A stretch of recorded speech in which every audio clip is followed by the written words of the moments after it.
Welcome back to Sledgehammer Horror, guys. I am Ken Sledge, and let's talk horror. Now, today I am joined by the beautiful Brackett. Brackett, how you doing today?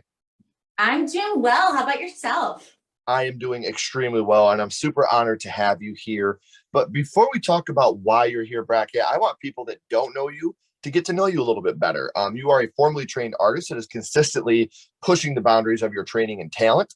And what's super special about this is being an artist can sometimes be all very much negative before any positive, but you have had your exhibits and sold your art in several shows in cities like Los Angeles, New York, Chicago, London, Austin, like all these amazing places. So while you do many different mediums, you utilize ink, acrylic, paint making, spray paint. What got you started in being an artist? What made you go, this is it, this is me, this is what I want to do? Well, I've been drawing and painting since I was 5. It's been my life ever since I was a kid. And I got to that point where come graduation, what do you want to do? Where you want to go? And I picked the School of the Art Institute in Chicago to further, continue my education. And when I went to, went to a general meeting with everybody that was in my class with the principal, and he said, look, if you can do anything else, do it, because this is a hard road. But for me, there was nothing else that I could do. Right. Well, and that's the thing. Like I've always said, no matter what, if you're creating art, I hope there's an audience for that. And I mean, I'm talking music, movies, painting. If you're making art, I hope that you're winning, because it's a beautiful thing. And a lot of people lose that beauty the older they get. And in a way, you were pushed to your boundaries with illness and injury. I don't want to get too personal about that, but back in 2016, and that still resonates to this day. Now, despite that, to not let that define who you are, you created your own company, Kreatures and Kreeps, in 2020, where you experimented with digital art and you work regularly on commission. Now, for those of you that haven't, that's how her and I hooked up. So all the social media links are right down here in the description. So you could check out Kreatures and Kreeps for yourself. What gave you the push to go, you know what? Fuck it. I'm going to do this on my own. I'm going to create my own company, and this is what I'm going to do. Right. Well, to be honest, after I got ill, I kind of got into a depression, I kind of got into a bad funk for a while there. And I just, one day I was just like, all right, enough. Like, I'm done being bummed about this. Time to move forward. And since then, I've kind of not embraced it, but, it's part of who I am. I am still, unfortunately, disabled. But it doesn't control my life at all. And It's a minor part of my life now. And I just decided that it was just time to, like I said, time to get started back in my art, time to really focus on it and make that my priority. Sure. And what I love about that is, yes, this is a part of you, but it's not you. You are still you. You're not letting this define who you are. And you're out there and you're still making your art and you're still kicking ass. And like I said, this is how we hooked up with each other. And I'm a fan of art in all avenues, all directions, every type of art I'm a fan of. And I love what you do. And I hope that you guys could check it out. So like I said, you don't have to go far, because the social media links are right down here in the description. So we know what you got going on in the future and what you're doing now, Brackett. But in order to be a horror artist, like you see back there in the background, you have to have horror start for you somewhere. So what I'd like to do now is I'd like to go back to the past and talk about how horror started for you, your first horror movie. And Brackett, the first horror movie that you watched was? Friday the 13th. And we're talking OG Mrs. Voorhees Friday the 13th? Yes, the original. Very nice. Do you remember about how old you were the first time you had seen this timeless classic? I think I was about 8 years old. I have an older brother and he was super into horror, still is. And he just was, made me kind of watch them with him.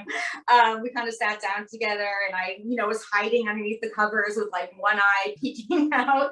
But yeah, it just really got to me, because especially when you see a recognized actor like Kevin Bacon get it, you're like, oh my God, because I recognized him. But well, that's what big brothers are supposed to do. My little sister could probably tell you numerous stories, because my kid sister looked like Heather O'Rourke. She looked like Carol Ann from Poltergeist. So, it always, like, she even had like the red footy pajamas. She's got the white blonde hair. Like, she looked like Carol Ann, and she also looked like the little kids in the Village of the Damned.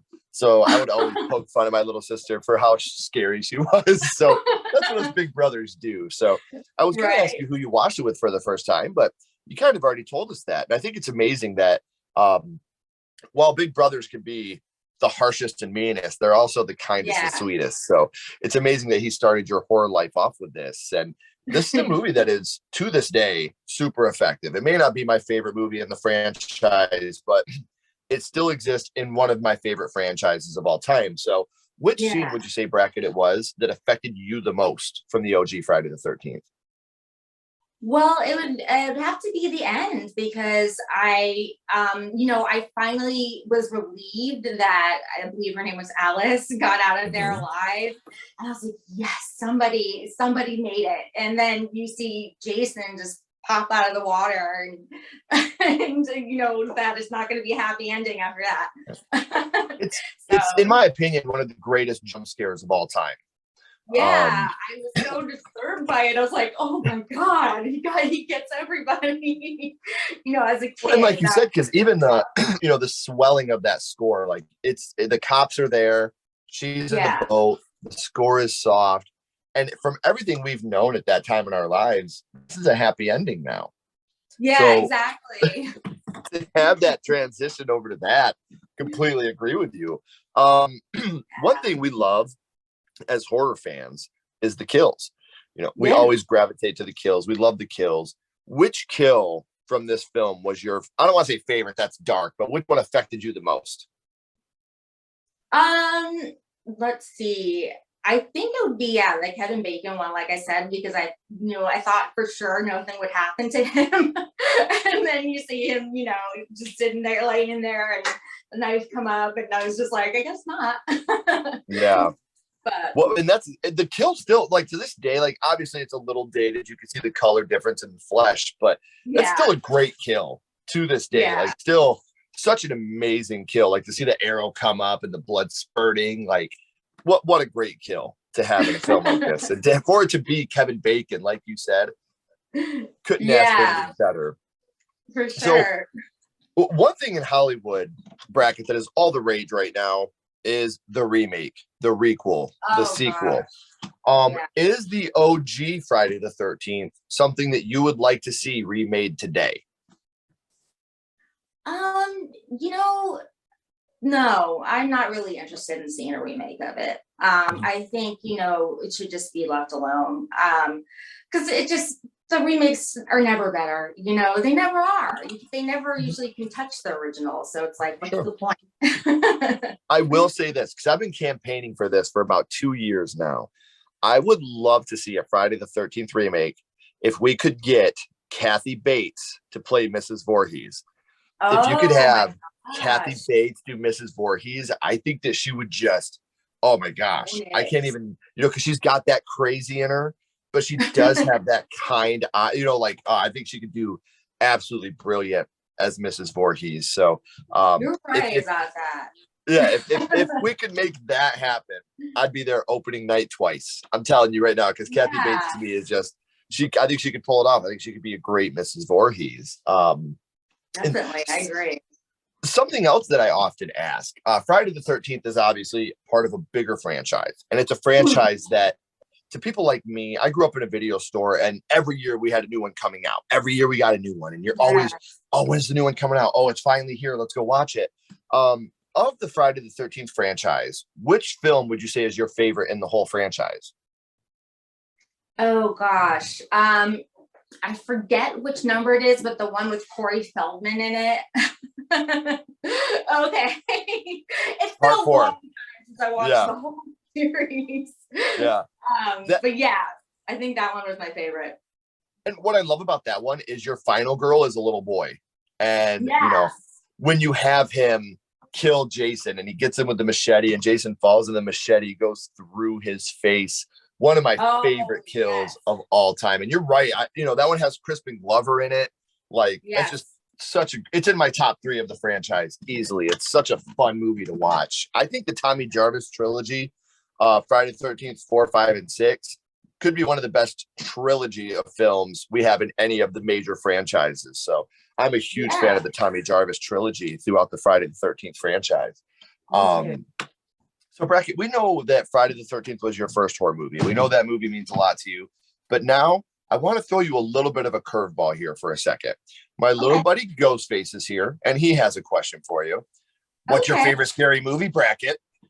What is your favorite horror movie of all time? Well, I'm actually wearing the t-shirt right now that I don't know if you guys can see it, but it's Near Dark. Near Dark is my favorite scary movie of all time. And that's amazing. And I've never had that answer. Really? Yeah, it's kind of a random one. I just love everything about it. I love the score. I love the acting. I love the characters. I used to actually wear cowboy boots with spurs on them when I lived actually in Hollywood, California, believe it or not. So the scene where Bill Paxton kills the bartender with the spurs, oh my God. Yeah. I used to have that on my MySpace. Now I'm saying how old I am. But yeah, I love that movie. You know what, kids today with their Facebook and their Snapchat and their Instagrams, I'm showing how old I am too. You'll never understand the struggle of trying to figure out who to put in your MySpace top 8 because you didn't want people to feel left out. Like, you'll never know that struggle of trying to figure out who your top 8 friends were to put in your MySpace top 8. People would get like legitimately pissed at me. I was like, I'm sorry, this is a tough decision. Right. This is world altering at this point. Totally. Oh my God, I'm glad I'm not alone with somebody to talk about MySpace with. I still have PTSD about it. I remember like you'd get in a fight with your friend and you'd go to their MySpace page and be like, shit, I'm out of their top 8. I know. It was just more fun because you could like decorate your page and like play a song and everything. That's when you knew it was legit. If your song was on MySpace and you were in someone's top 8. I remember at one point I took everyone out of my top 8 except for bands. I just put my favorite bands in my top 8 just so everybody could stop fighting about it. That's it was a good my idea. wife and 7 bands. That was it. So that's smart. A question I've started asking recently, off of MySpace now, damn. Yeah, please. Your favorite horror movie is Near Dark. The first horror movie you've seen was Friday the 13th, but if you could recommend one movie that's a horror movie from the past 5 years to somebody, what do you think that your favorite horror movie of the last 5 years that you would like to recommend to somebody would be? I don't know. I want to say it because I'm so impressed with Bill Skarsgård. Yeah. But it's not my favorite that has come out in the past 5 years. It's just kind of the one that came to the top of my head. Right. Have you seen Barbarian yet? I was going to mention that. I'm so excited to see that. I saw the trailer. It looks amazing. Bill Skarsgård does a great job in it. You seen it? Yeah. Oh yeah. It takes place in Detroit. So, I had to go rep my city and check it out. Oh, nice. Yeah. Another one I can strongly recommend. I don't know if you have Shudder or not. The Dark and the Wicked is a movie that I recommend to everybody. At 36 years old, I thought I was truly and completely desensitized to horror. I thought I had seen it all. And I watched The Dark and the Wicked with my wife at like 2:00 in the afternoon. And I was like, hey, babe, if you want to open the blinds a little bit, that's fine with me. We can lighten it up a little bit in here. It doesn't bother me at all. Yeah. Like that movie genuinely scared me. Like I was watching this movie with a real feeling of fear in me. Like, wow, this is fucking scary. Like this is a scary movie. So if you haven't seen The Dark and the Wicked, I can't recommend it enough. Like, it's total suspense, edge of your seat. What the hell's going on? It's from the same guy that did The Strangers, so it has that real anxious type feeling about it. But it's like to me, it's like The Exorcist meets The Strangers. Like, it's that. I can't recommend it enough. I hope that you get the chance to check it out. I think you'll really enjoy it. The Dark and the Wicked. Yes, ma'am. Okay.